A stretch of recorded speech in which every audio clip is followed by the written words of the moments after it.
Greetings everybody, all YouTubers and pet lovers. This video is a video about the accessories for a dog, in particular a Shih Tzu, right, Ming?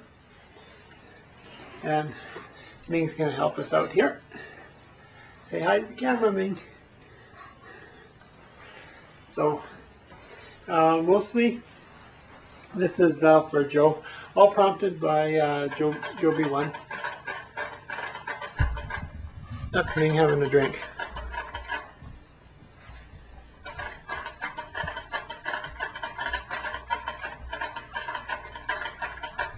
That's the water container holder I was telling you about, Joe, and I'll get to that in a minute. Are you done yet? Are you done? Yeah, you done now? Okay. He thinks he's going for a walk outside or a car ride because I brought all his stuff upstairs here and put it down so that I can show you and display and such. Okay, this is geared for more the small pet. I was going to do just the water holder for his dog, because if you have a dog that's got like hair all over the face and drinking out of a bowl, such as something like this, they can tend to get their face all soaking wet with water, and then as they run across the house, they're dragging water everywhere. So the water bottle is a really good idea, and it was showed to us by the breeder we got Ming from. And I thought, well, instead of just doing that one, I do everything that he's got, and things I can remember for those individuals of you who are thinking about getting a small animal or a small pet. So first up, we'll do the water holder. He's just trying to get into his house. We call his crate his house. No, Ming, not yet. So, water holder. I don't know, my zoom this may not be good. So, basically, this is the contraption. And he comes here, and he'll lick on the end here. And it's held up by just a hole and a spring. No, Ming, you wait. Okay. So first, the bottle is basically a kind of bottle that you'd have for a gerbil, only a super large size. This one is called Leashes. It's called Leashes Animal Care Products. Always fill completely full, tighten cap securely. So that'd be the Leashes bottle. There's a little bump here that the spring will go under. I'm holding my hand on here so that they're not pouring the water out. I don't know if the camera can see that. He's almost done there. And basically it just unscrews, you fill it, and screw it back up. Yeah. So that was the water bottle. And here's the boards. And I just took a couple boards and what is this? Half inch, maybe half inch by 6 inches. It's wider than a 2x4. And what I did is I took a 2x4 and screwed the upright board in through here, and then I screwed the 2x4 underneath through here.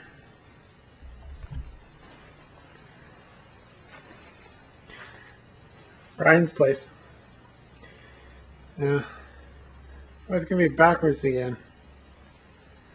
Oh well. Okay, I'm back. Had to take care of the door. Okay, Ming, you sit. We don't need you for yet. Okay, so the board, yes. When he was a little guy, I had a small hole so that he could just stand, and the end of this spout here was at his mouth level. Hey, not yet. With the hole I drilled here, because it comes through like this and sits in there. And then as it got bigger, I moved it up and put a second hole. And basically, the spring came with the bottle, but I added these eye hooks. There's the eye hook. At any general hardware store, eye hooks.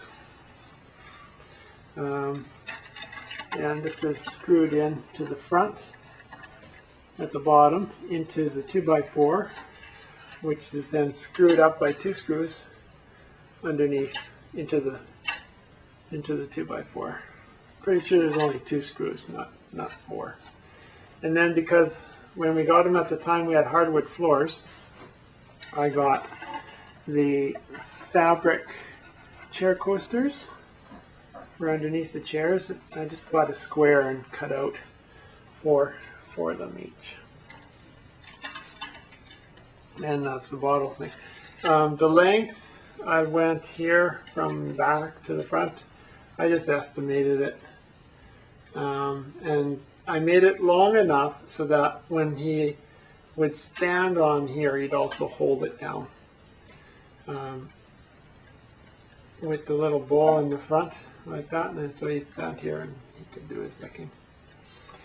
With this bottle, I do recommend you put a bowl underneath it, because as the house temperature changes up and down even a few degrees, the air and the warmth in the bottle will expand and will force little drops of water out, and then when it gets cold it'll contract and then it draws the air back up inside. At least that's how it is for my house. We like to sleep with cool temperature about 89. No, that's too hot. 68. I think that's Fahrenheit or Celsius. I forget anyway. We put it to 68. Then in the daytime it goes up to 73, 72 usually. And with the fluctuation in temperature, it will force water out of the end here a little bit. So, if you have questions on the water spout thing, just let me know. And I'll do some more videos or something like that.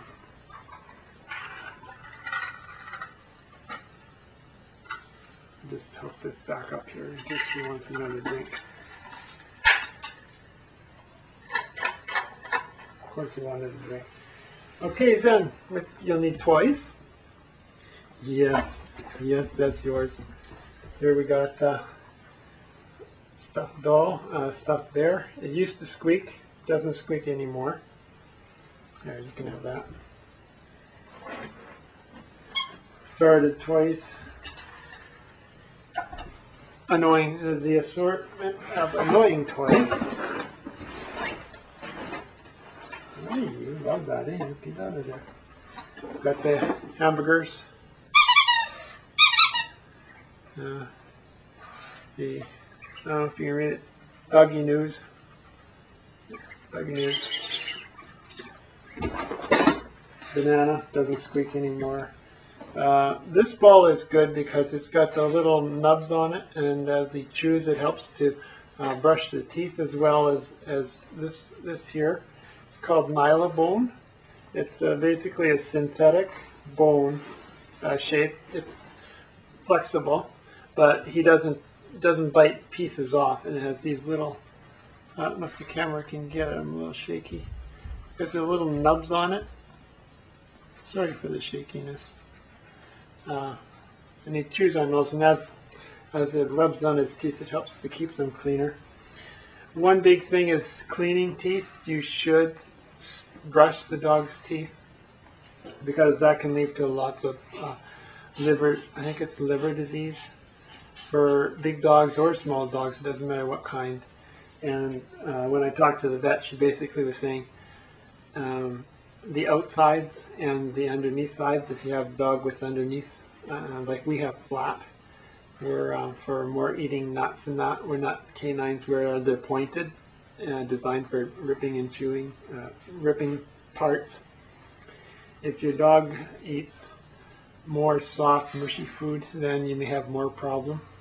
Now this guy, we weren't brushing his teeth, and we've had to have a few extracted from the back because of that. And it does get costly. It's a lot cheaper to put in some time and give him a brush, just like humankind. But don't use human toothpaste. There's dog toothpaste that's designed for them, because human toothpaste can make them sick. And you don't really want that.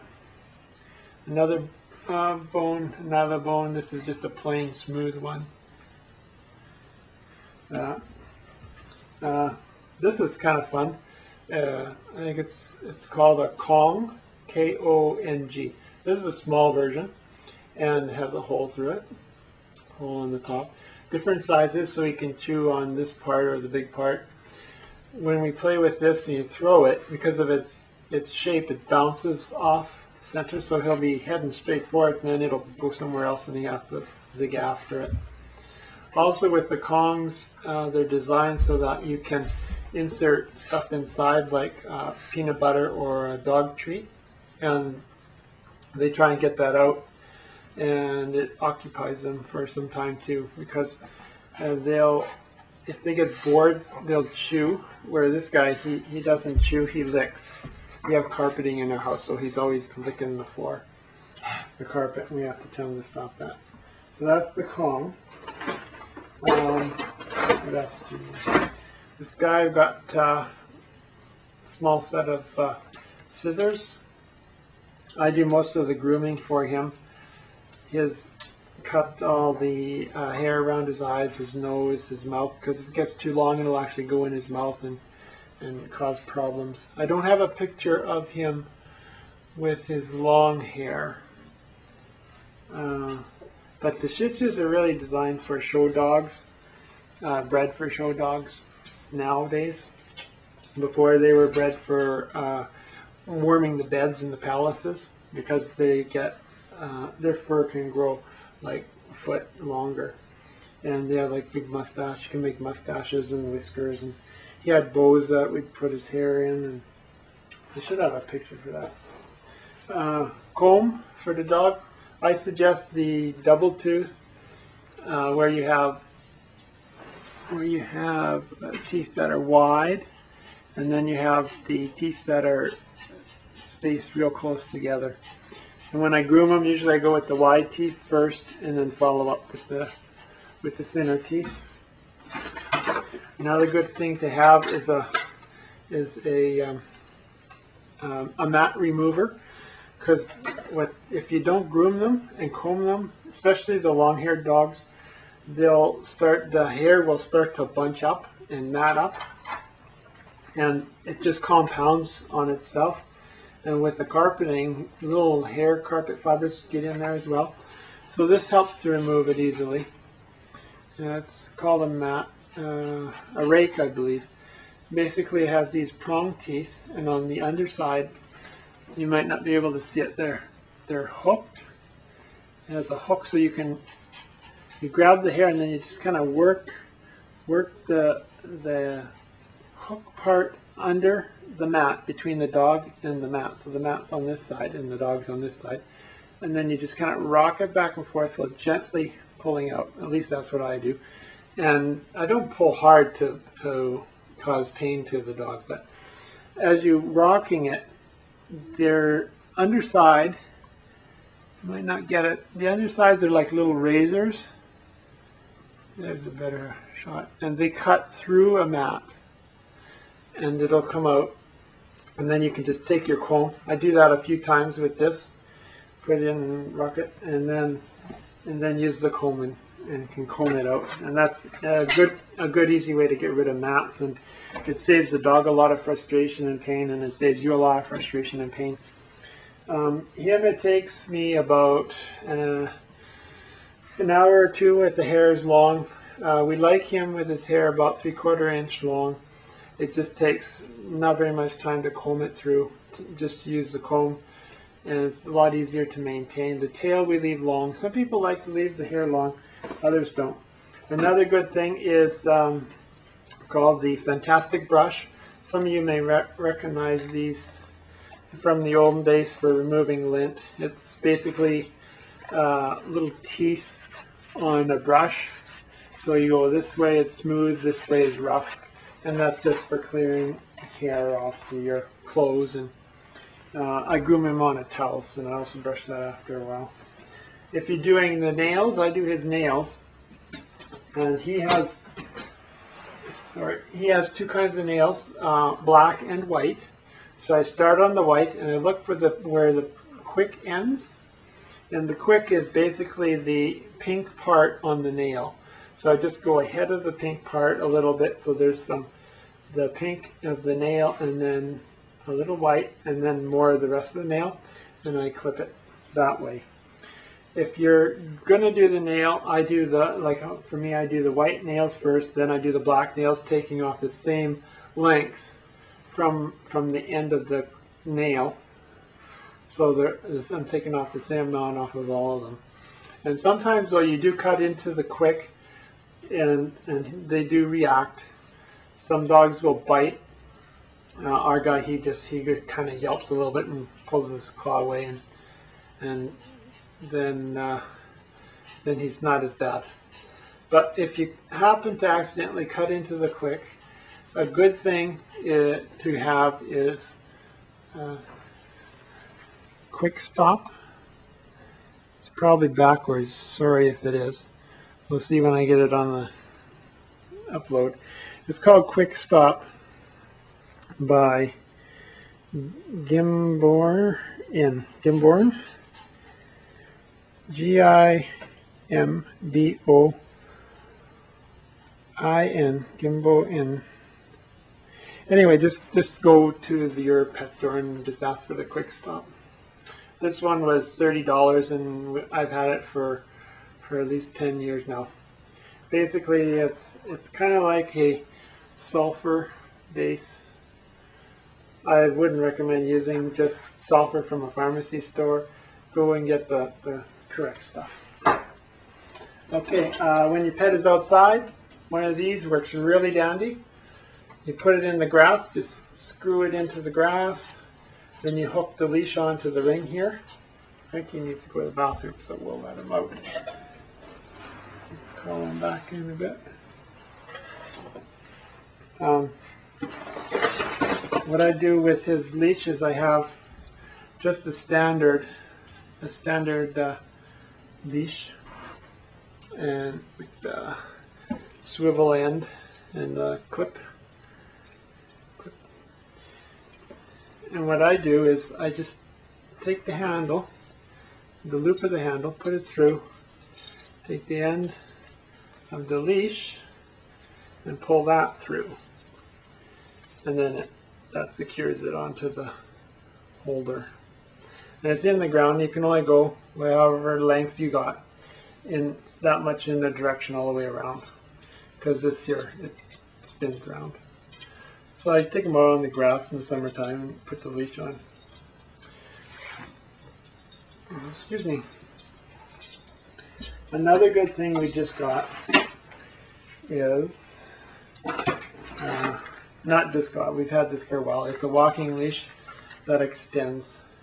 It's got a self-retracting TRAKT80.